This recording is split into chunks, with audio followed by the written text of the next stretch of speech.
Wow! Onion dosa. My choice is always onion dosa. Vegetable dosa. It's my choice. Podi dosa. My choice is podi dosa. Wow! Masala dosa.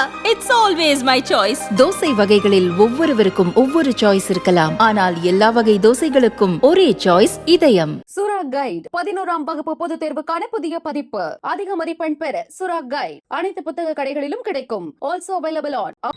மணிப்பூரில் வாழும் மெய்தி பிரிவு மக்களை பழங்குடி பட்டியலில் சேர்க்க வேண்டும் என்ற கோரிக்கை பல காலமாக இருந்து வருகிறது. இதற்காக அந்த சமூகத்தின் மாணவர் அமைப்பினர் கடந்த ஆண்டு நடத்திய ஊர்வலத்தின் போது தகராறு ஏற்பட்டது.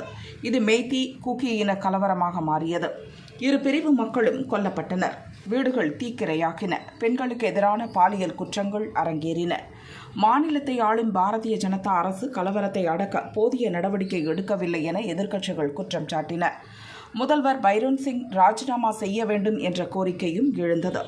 மணிப்பூர் விவகாரம் லோக்சபா தேர்தலிலும் எதிரொலித்தது. பாரதிய ஜனதா போதிய வெற்றியை பெறவில்லை.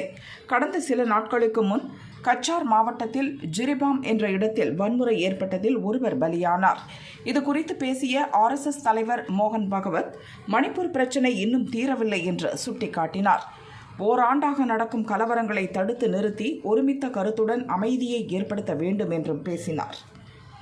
இந்நிலையில் மணிப்பூர் விவகாரம் தொடர்பாக மத்திய உள்துறை அமைச்சர் அமித்ஷா உயர்மட்ட அதிகாரிகளுடன் ஆலோசனை நடத்தினார்.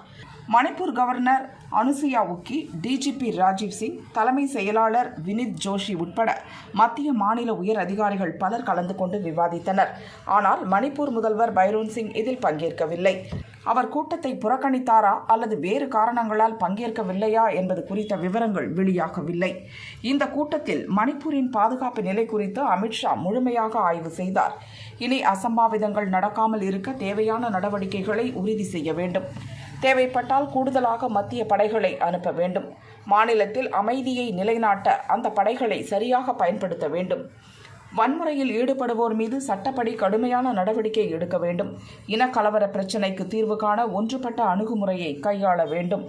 மெய்தி மற்றும் குக்கி இன குழு பிரதிநிதிகளோடு மத்திய உள்துறை அமைச்சகம் விரைவில் பேச்சு நடத்தி பிரிவினையை சரி செய்யும் என அமித்ஷா கூறியுள்ளார்.